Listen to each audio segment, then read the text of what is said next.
गरीब लड़का और सोने की राखी की बारिश। मदनपुर नाम का एक बहुत पुराना गांव था। उस गांव के चारों तरफ बहुत सारे जंगल और पहाड़ थे। गांव के सारे चरवाहे जंगल और पहाड़ों पर अपनी अपनी गाय और बकरी लेके जाते थे। उसी गांव में घनश्याम नाम का एक लड़का रहता था। घनश्याम बहुत गरीब था। घनश्याम के पिताजी एक किसान थे। उनके पास सिर्फ 3 बीघा जमीन थी। उसी से ही परिवार का खर्चा संभालते थे। घनश्याम की एक बहन भी थी जिसका नाम शीला था। घनश्याम ने अपने घर पे 2 बकरियां पाल रखा था। वो दोनों बकरियों को लेकर रोज पहाड़ जाया करता था। दोनों बकरियां पहाड़ पर घास और हरी हरी पत्तियां खाती थी और घनश्याम पेड़ के छांव के नीचे बैठ के सोया करता था।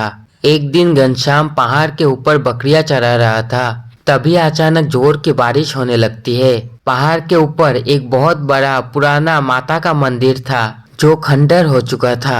घनश्याम अपने दोनों बकरियों को लेकर मंदिर में छुप जाता है और बारिश के रुकने का इंतजार करने लगता है। पर शाम हो जाती है, बारिश रुकने का नाम ही नहीं लेती। घनश्याम कहने लगता है, हे भगवान, बारिश तो रुकने का नाम ही नहीं ले रही है। अब मैं क्या करूं?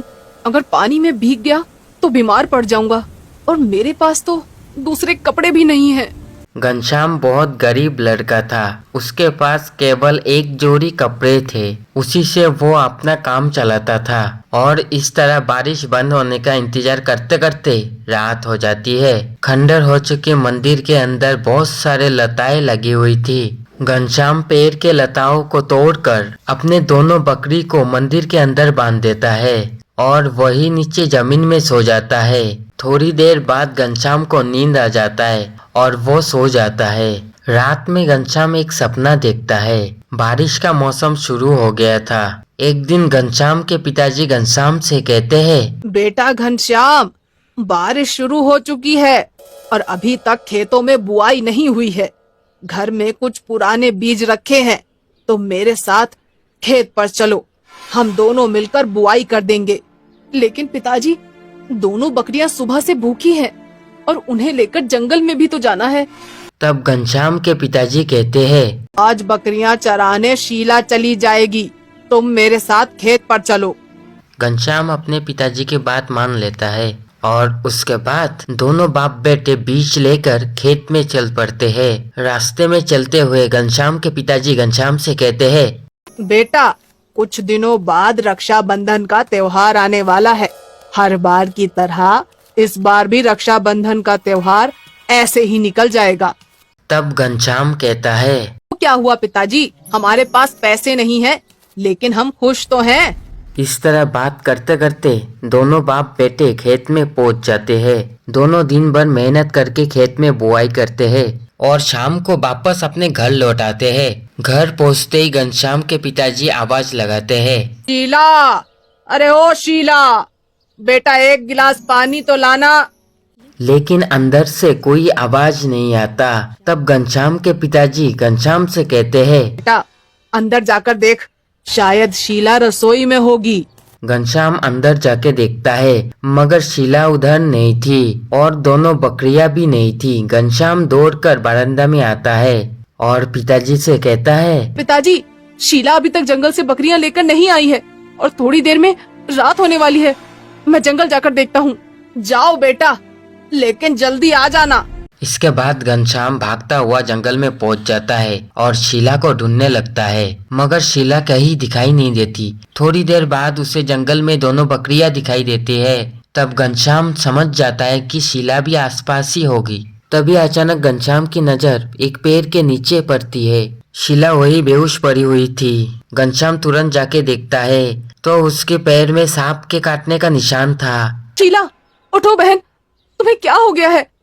घनश्याम के आंखों से आंसू निकलने लगते हैं। वो तुरंत शीला को गोद में उठाकर घर ले जाता है। शीला को इस हालत में देखकर घनश्याम के पिताजी बोलते हैं, क्या हुआ है इसे घनश्याम? घनश्याम रोते हुए बताता है, शीला को सांप ने काट लिया है। घनश्याम के पिताजी तुरंत दौड़ते हुए गांव के वैद्य के पास जाते हैं। वैद्य तुरंत आकर शीला का इलाज करता है और घनश्याम से कहता है, अब घबराने की कोई बात नहीं, थोड़ी देर में इसे होश आ जाएगा। मैं एक जड़ी बूटी दे रहा हूँ, रात को दूध के साथ मिलाकर पिला देना इसे। उसके बाद वैद्य उधर से चला जाता है। थोड़ी देर में शीला को भी होश आ जाता है और वो घनश्याम के गले लग के रोने लगती है। उसके बाद घनश्याम शीला से कहता है, आज के बाद तुम कभी अकेले जंगल नहीं जाओगी। दोनों भाई बहनों के प्यार देखकर घनश्याम के पिताजी के आंखों से आंसू आने लगते हैं। अगले दिन घनश्याम दोनों बकरियां लेकर जंगल की ओर निकल पड़ता है। जंगल में जाने से पहले शीला अपने भाई के लिए रोटी और अचार बांध देती है। जंगल पहुंचते पहुंचते घनश्याम को दोपहर हो जाती है और उसे भूख लगने लगती है। तभी उसे पहाड़ के ऊपर एक माता का पुराना मंदिर दिखाई देता है। बहुत दिनों से पहाड़ के ऊपर नहीं गया, क्यों ना आज पहाड़ के ऊपर ही खाना खाया जाए। और घनश्याम अपने दोनों बकरियों को लेकर पहाड़ के ऊपर पहुंच जाता है। वो दोनों बकरियों को पत्ती डालकर मंदिर के अंदर चला जाता है। मंदिर के अंदर घनश्याम को कुछ चमकदार चीज दिखाई देता है। मंदिर के अंदर जाकर देखता है तो दंग रह जाता है। मंदिर के अंदर सोने के राखियों का बारिश हो रही थी।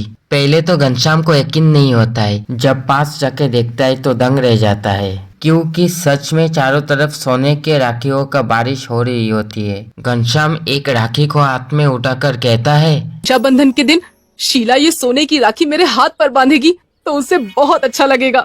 इसके बाद घनश्याम अपनी शार्ट उतारकर बहुत सारे सोने की राखियों को बांध लेता है और वापस घर आ जाता है। घनश्याम को देखते ही शीला कहती है, ए भैया, आज इतनी जल्दी वापस आ गए और बकरियां कहाँ पर है?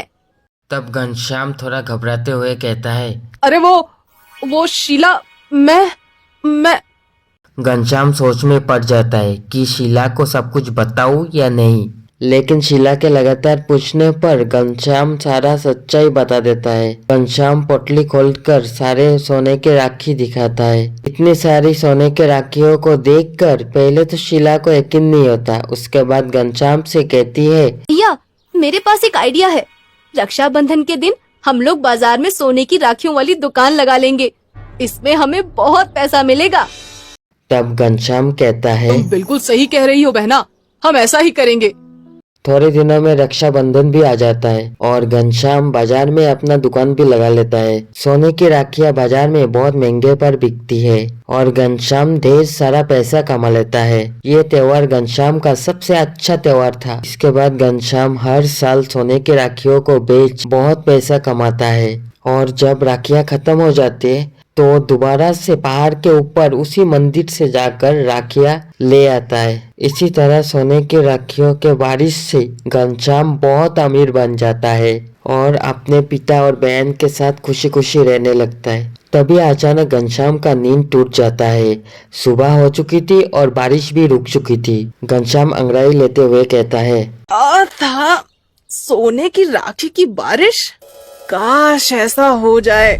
इसके बाद घनश्याम अपने दोनों बकरियां लेकर वापस अपने घर आ जाता है। इसी के साथ दोस्तों, वीडियो अच्छा लगा तो चैनल को सब्सक्राइब करके लाइक करना मत भूलना।